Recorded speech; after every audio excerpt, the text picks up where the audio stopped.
Pat Barnard, Group Managing Editor for TMCnet, coming to you from IT Expo East 2011 here in Miami. And joining me is Hugh Goldstein, who heads up iNum Business Development at Voxbone. How you doing? Hey Patrick, how are you? Yeah, great. Thanks for coming to the show. Thank you. So tell me a little bit about Voxbone, just to start off. Sure. Voxbone is an international provider of DIDs, so telephone numbers, and it's headquartered in Brussels, Belgium. Okay. It offers DIDs for 50 countries.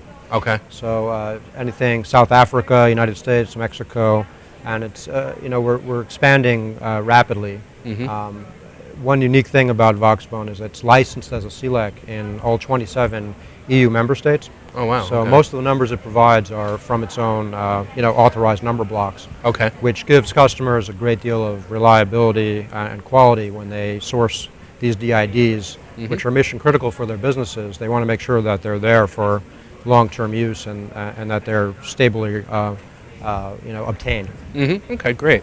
Now tell me about this iNum initiative that you head up. iNum was started as a project by Voxbone 2 years ago. Okay. The iNum initiative is a unique visionary idea, I think. It's to create an area code for the internet. Okay. So, since Voxbone's in the business of providing DIDs, it's possible for, a person in London to have a New York number or a person in New York to have a UK number. Mm-hmm. So this internationalization and globalization has outgrown the design of the original numbering system. Right. So while it's still quite useful and it's going to continue for many, many years, the company thought to originate a numbering system that was uniquely designed for this new globalized world. Okay. So they petitioned the ITU, the International Telecommunications Union. I was going to say it's got to be standardized, right? Right. So the ITU has a numbering zone set aside for non-geographic services. It's in the 883 country code. Okay. And Voxbone obtained the honor and the privilege to distribute numbers in this range and to develop a whole service around it. Mm-hmm. So it's more than just numbers, though. The numbers are 15 digits, and okay. The idea is to make them reachable from every telephone network in the world. Mm-hmm. It's going to take a bit of time for it to proliferate to that level. Right.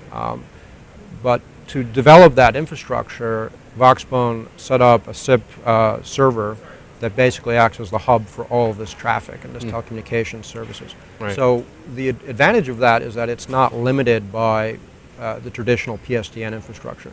So normally numbers go through the PSTN, they're not going to be able to support some of the exciting IP communication services that we have out there, like high definition voice, video telephony. Right. So iNum doesn't have that constraint. It's all based on SIP. Mm-hmm. So most telephone companies that are using iNum right now are using it for regular voice. SMS was introduced about a year ago at Mobile World Congress in Barcelona. Okay. So you have voice, SMS, but you also have the potential for HD voice and video telephony and anything else that service providers can dream up and put into place. Right. Okay. Tell me what this development means just from a consumer side of things. If this comes about, consumers are obviously already used to, like for example here in the U.S., using the standard 10-digit number code. So what's the impact of drawing out that string?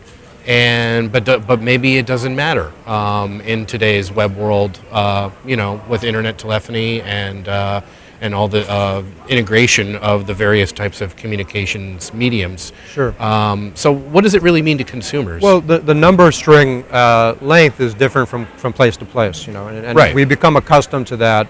And, I still remember when, you didn't have to dial the area code, before you dial the number, and now even locally you have to dial the area code because of the maxing out of certain, numbering ranges. Right. But in other countries, the numbers could be, longer. So it's not the same learning process isn't universal, but it is an adjustment. When you first have a 15-digit telephone number and you're used to a 10-digit number, you have to make that adjustment. Right. But that's easily overcome. The real thing about iNum that end users find exciting, I think. Right now, it's mostly voice over IP enthusiasts that are the early adopters, as you'd expect. Mm-hmm. And they're very intrigued by the idea that it can support all these SIP-based services. Others are more intrigued by the international aspect of it, that it's a global area code and it kind of has connotations of a future where national borders are less significant, and how the internet brings people together. Right. So what we're doing is we're giving these number blocks out to service providers. So we'd like to invite all the companies that are at IT Expo now and watching this video from the web to contact us to obtain a number block and to experiment with it, to give it to their customers. So an example of this is IPI in France, so ippi.com or ippi.fr. It's a France-based voice service provider, but they're quite popular throughout the Francophone world and even globally. They've recently taken a block of numbers from the iNum initiative, and they've proactively assigned them to all of their customers. So, why would you want to trial this? I mean, is it for the sake of testing functionality, end to end on the network? Explain to me, it's partly that. It's also, well, I think the fundamental driver would be to give their customers new services, new functionality, and new economics. Okay. So I think in the near term, some of the motivation is simply to give the users, and this is not just for IPI, but for many different companies. There are about 300 companies that have taken number blocks and given them to their customers now. Right. So we maintain a international network of access numbers, for example. So this was done because the founders of the initiative realized that you wouldn't have reachability from every phone for the initial phase of the growth of the project. Right. Okay. So you have, for example, an access number in Paris. So if you have an iNum number and you live in New York, and you're traveling, and you have friends in Paris and you want them to call you, they could use this access number almost as a two-stage call. So they dial the access number, they pay for that local call, then they enter the iNum number, and they get a free forwarding to your phone in New York. I see. So imagine another scenario where mobile subscribers have they're trying to reach friends and family overseas. They could give this iNum number out, and wherever they are, they can dial the equivalent local access number and then reach that subscriber for the cost of the local call. So it eliminates long distance charges on one level.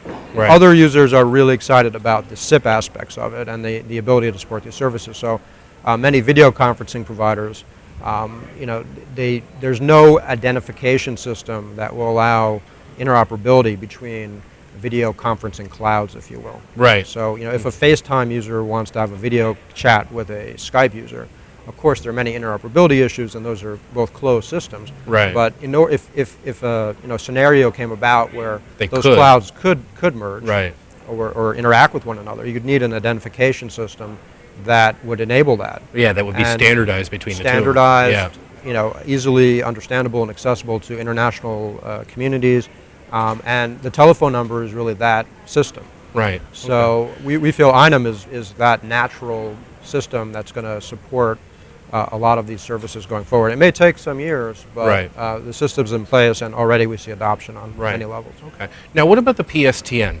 I mean, obviously it's not going away right away. I mean, we could probably expect it to be phased out eventually, but in terms of terminating these numbers on the PSTN, how's that handled? You got to transcode it over, transcode it down to... Yeah, you mean originating a call from iNum to the PSTN? Yes, exactly. Okay, that's really handled by the service provider that's taking the number block. Okay. So they assign an iNum number to their subscriber. The subscriber then originates calls, and the service provider has to terminate them wherever they go. So that's not an issue. Okay. It's more an issue getting calls into iNum. So if you pick up your AT&T phone right now and you dial the number, iNum, it's 883-510 and so forth. Right. You're not going to get through. Right. If you dial the number from Orange in Switzerland, the mobile provider, you will get through. However, you may be misbilled. Interesting. And we have, this is really the effort that we're focusing on right now, is to work with these big providers to enable iNum origination. Wow. And it's very exciting, but we do see progress, and the first step is to get the calls going through. Second step is to make sure the billing is correct on the wholesale and the retail side. Right. And then the third step is really to publicize it so that there's consumer awareness about what they can do with these numbers. Right. Okay. Great. But we're offering, free SIP interconnection for phone companies. Uh-huh. So if they can do SIP routing, there's really no issue. They can send the call straight through to us. Right. And if they can't, we're also working actively with wholesale providers to facilitate this. So, for example, iBasis and Colt, Arbinet, and several others all have the ability to handle iNum to route calls and to route them correctly to us. Okay, great. Okay, good. Wow, that's a huge project. I mean, it's just such a massive undertaking. You're talking about doing something on a global scale, really, when it comes right down to it, right? It's correct. It's exciting. I mean, how do you handle it jurisdictionally? I mean, what is the approach when you're, in terms of the different regions, the different countries, the different governments? Well, we're really working most. This is only in the beginning, and this is just the genesis of it, right? So it's going to take a while. Yeah. But we're really focusing more on the service providers and carriers. Okay. Rather than the jurisdictions or regulatory bodies. Okay. I would imagine that would come into play to a degree, though, would it not? What if you're talking about things like 911 services or something like that? 911 services are something that the service providers have to manage anyway. Okay. So if they're if you're a voice service provider and you have you're running a service in the United States, you have to have a solution for that. Right. It's regulated. Right. But that applies whether or not you have an iNum number associated with an account or a traditional DID. Right. And often we see that the service providers are in fact giving out both. If it's that type of service, they're going to have a regular DID and an iNum number simultaneously, and there's really no reason why not to do that. Right. In other cases, you could give telephone numbers out to iNum numbers out to services that never had a number before, like a social network community or a IM community. So, but this still, I don't believe it's an issue. But we would work with each partner in a case-by-case basis to understand, what solutions they need. Okay, great. Okay, good. Anything else going on at Voxbone that's new in terms of initiatives? I know you're pretty much focused purely on this iNum initiative, but anything else going on and anything in terms of trends that you're seeing out there that are of interest that are driving your business? Well, Voxbone is growing rapidly. Revenues, headcount. It's a very dynamic company. If people would like to learn more about it, I suggest they check out the website. It's voxbone.com. Okay. voxbone.com, and the iNum initiative can be found at inum.net. Oh, okay. That's what I said. That's a separate site. Yeah. And how many different players are involved in that initiative, just out of curiosity? Initiative, I said about 300. About 300. Yeah. Okay. All right, great. Okay, good. Thanks very much for your time, Hugh. We've been talking to Hugh Goldstein, who heads up iNum Business Development for Voxbone, and we're coming to you from IT Expo East 2011 here in Miami. Thanks again, Hugh, for your time. Thank you.